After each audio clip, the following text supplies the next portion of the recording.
and move on to Robert Lodder, who's going to talk to us about gaming in lunar mining treaties. Okay, I think my audio is on now. Yep. And screen sharing should be coming up. And you should see a call for players. This is sort of my summary. We are attempting to predict the effects of the Outer Space Treaty on lunar mining using a video game called No Man's Sky that you can get on Steam. We have done this with other problems. I talked in my presentation a little bit about one of the more successful aspects of or applications of this to predicting which drugs are going to be low quality or tampered with. Part of the reason that's more successful is that in pharmaceutical business, you can pay people to play the game. You can offer prizes for the winner. And we can't really afford to do that in this case because we don't have any sponsor and there's no profit involved in predicting the effects of the Outer Space Treaty on lunar mining.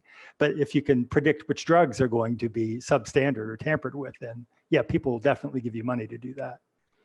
But anyway, water is probably the most valuable commodity on the moon to begin with because you can use it for fuel and because you can use it for the astronauts that are up there to begin with. And people have found a lot of water on or they think they found a lot of water on the moon already. And a lot of it seems to be mining type water. You have to mine it somehow. It's not, obviously there aren't pools of liquid water that you can get to, and there's not big chunks of ice that you can break off and melt. So there's going to be some sort of a mining operation. And the Outer Space Treaty governs what can be done on the moon. We talked a little bit about that in the presentation as well. But there are about a half dozen governments and a bunch of private companies that are all planning lunar missions, and they may very well all be up there at the same time after the same ice. So what's going to happen? That's what we're trying to predict in No Man's Sky, which is an adventure survival type video game. It's got perfect sort of layout. It has exploration functions, survival functions, combat, and trading functions. And this is all the sort of things we would expect to evolve on the moon when we get there and everyone's competing for limited resources. So I think it's an ideal forum for that. We've been able to play it a few times just with people. We started this right before the pandemic hit, basically. And we got to play with 6 people, I think, have played so far. And we really never see the same thing happen twice. So I wanted to put up this call for papers or players on the internet, I mean, and see if we could get more people. I don't know if any of you guys are game players, but if you would like to download it during a Steam sale, it's very inexpensive. It's like $7 to get a copy of No Man's Sky now. Maybe you've heard about it. It had a lot of bad press at the beginning. That was maybe 4 years ago when it was launched because it didn't work the way it was advertised and everybody was all ticked off. And it's really hard to get people to come back to a video game that had so much bad press around it. But if you give them course credit, cash prizes, you can get them to do that. There won't be big cash prizes though, like there is for pharmaceuticals. Anyway, so let me put in the chat window while I'm thinking about it. See if I can get the chat window back.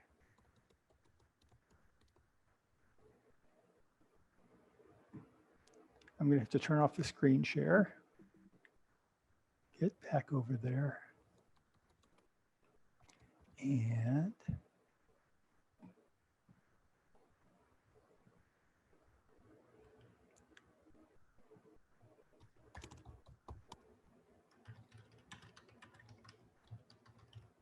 what we do is we give everybody a copy of the Outer Space Treaty, and we send them to a planet in No Man's Sky. And basically, those are all the rules. You can do whatever you want. You can ignore the Outer Space Treaty if you want. And some people do just for fun, and some people occasionally start combat just for fun.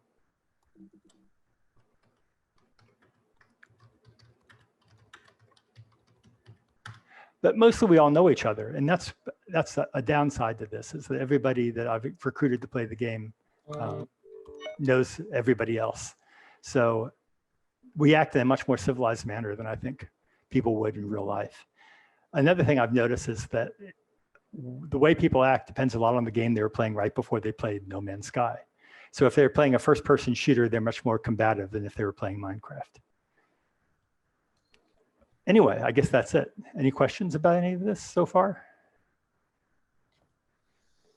Okay, Dan, I think you have your hand up. No? Okay. Caleb? I guess I'm just wondering about the first sentence on this doc that you sent, which is, if you want to predict what people will do in real life, have them play a video game. I don't know like what sort of consensus there is on that sort of idea. I mean, my like intuition about that is that people playing video games aren't, well, there are two things. First of all, the people that are playing the video games are probably not the people that are going to be, let's say, exploring or colonizing space in the future. But more than that, even if they were, it seems like there's good reason to think that what people do in a video game isn't representative of what they do in real life, that people play video games to have fun. And the sort of things you do to have fun are quite different from the sort of things that you do to, in the context of, let's say, actually engaging in a project of lunar mining, for example. So I wonder what you think about that. I think it's true for some games like Gears of War or Halo, that people would act very differently than they would in real life. But in a role-playing game like Minecraft or No Man's Sky, people, especially if they have something to lose, act, I think, a lot more like they would in real life. So when we're doing the drug sorts of analysis, we use a game called Big Pharma, if you saw the presentation. And people are paying money to get in the class, and they're trying to get course credit, and they're trying to get an A, and they're trying to win a $1,000 cash prize at the end of the semester. So they have something to lose by being weird. And I think they're motivated much more. Now, No Man's Sky, because I won't be able to, I want to launch a class on it next semester. So people will have course credit and they will be paying to be in there. So they have something to lose, by getting thrown out. If they decide to hack each other, for example, and they get ejected from the course for cheating, yeah, they have something to lose. I think that is an important part of it. If I just throw it open to people in general, that instead of inviting them to sign up and figure out who they are, I think what we get would be a bigger problem. But yeah, I agree with you. If it depends on the game, and to a certain extent, as I said before, what they were playing right before they played this. Okay, Jim? Now, the question I really want to ask, I guess, is it a Gek planet or a Corvax planet or a Vakreen planet? But a different one every time. You Okay. just different one every time. But I guess the serious question is, how do you handle scarcity issues with this setup? Because No Man's Sky is sort of designed to be very abundant Yes. when it comes to resources. And so, if you want more, just go a little bit a ways from where you are. And, it's sort of, you can land your ship anywhere you want, and you will, in principle, be able to find the resources to leave. Yeah, that's been a problem, actually, with No Man's Sky. With Big Pharma, we don't have that problem because we can set constraints. And we've in some cases, we've set up external things that are completely external of the game, but it's like we play No Man's Sky inside a bigger game where we can set those sorts of constraints and say, you have to get more of something that's the rarest thing that you can find in No Man's Sky, and you have to get way more of it than you can reasonably get to sort of simulate that. But you're right, most things are in abundance. Yeah. I'm wondering if something like Space Engineers would give you any more control over the things to make the simulation more like what we might find on the moon, especially thinking about the permanently shadowed regions where the competition seems like it's going to be the most rife. I think it's worth looking at. Thanks. Okay, Eric Pearson, you got your hand up. Did you want to ask a question or not? Sorry, I forgot to take it down. Okay, I mean, I'll ask a question here. Or make a comment that sort of implies a question. I think the gaming angle is a really good angle. In particular, if you want to get insight into how people might actually behave as opposed to how they will say they behave. If there's a high enough incentive, then what will happen is some people will find the most efficient way to win, right? And I completely predict that combat will be much more important once you get enough players in there, not because it's fun, but because my guess, and I don't know anything about No Man's Sky, but my guess is there are going to be situations where combat is a very effective way of getting stuff that you need. And we may not like the results that come out of this, but given that my personal view is that the next 100 years in space is going to be a lot like the Wild West, my guess is that this is actually not going to be a bad basic simulation of the kinds of behaviors you can expect. I hope that's true. Space engineering might be a better place. I'm going to go play with that now, just in case. No Man's Sky isn't as good a fit, like I said before, as Big Pharma is for the industry. I'm always on the lookout for a better game without having to actually write one, because that would take way too long. It doesn't solve our problem. It's just not where I want to go. But I think like you said, it's a pretty good way of figuring out what people are going to do, especially if you align the incentives. And I was wondering if maybe, the guys at No Man's Sky would be interested in sponsoring a tournament, maybe, because I think you're right. For me, the sweet spot seems to be about $1,000. If you tell an undergraduate student that at the end of the semester, if your model is the best and you win the most money in the game by cheating how much API you put in the drug, then you win $1,000. You cheat as much as you can without getting caught. It's what we tell them. So yeah, and that works pretty well. You want to make the incentive model as close to what would actually exist in the real world, namely cash, right? Mm-hmm. Carlos.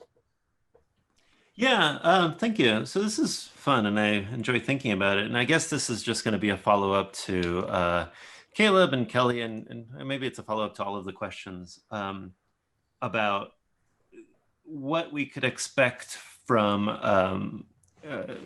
gamifying or thinking about this in terms of games. And I'm particularly interested in the level of granularity, right? So Kelly said that maybe we could have some general trends or some general ideas, which I think is fair. Want to get more specific what we could actually expect. That's when the precise strategic setup of the game matters, right? So like small differences are going to reveal more about the game than they are about real life. I don't necessarily think that's a problem. I mean, the military runs war games for a reason, right? Like they never encounter the exact scenario they face in real life, but they get to see like deeper patterns about what's going on, what is flawed with their setup versus what advantages are of that particular scenario. But I guess the general concern is, or the general, it's not even a concern, question is, what's the level of granularity that you expect to get from a game setup like this? I think it's going to depend a lot on how well the game simulates real life. So space engineering, as Jim said, might be a lot better than No Man's Sky. I can't get that kind of granularity in a game where resources are abundant and easy to pick up.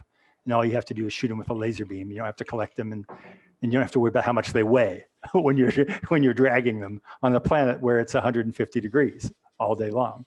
So yeah, I think that's going to be an issue, but we try to get around it right now just by starting a different planet every time under different conditions. Okay, any other questions?